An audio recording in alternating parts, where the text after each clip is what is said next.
Hello everyone. I thought I'd take a second to talk a little bit about this great nightstand that I got. It's very convenient. There's a lot of space on the top. Fits the phone charger, the lamp. You could put a picture frame up there, whatever. It's got a drawer. Keep your remotes and glasses, anything you might need during the night.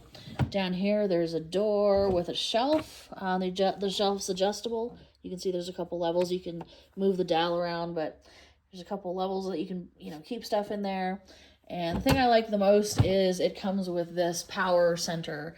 You can see there's two USB ports and two AC outlets. So that makes it super convenient for, plugging stuff up at the top. And if you live in an older home, you know that anything that saves an outlet is, a plus. So, Girl Power Score, it's great because it's convenient for chargers, all the things you need to plug in. Today's world of electronics, tablets, phones, everything. Any extra USB chargers are going to be helpful. And it was not hard to put together at all. It took maybe about 30 minutes.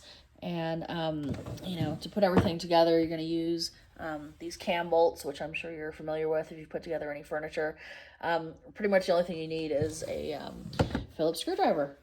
And like I said, it took just about 30 minutes to do. Thanks for watching.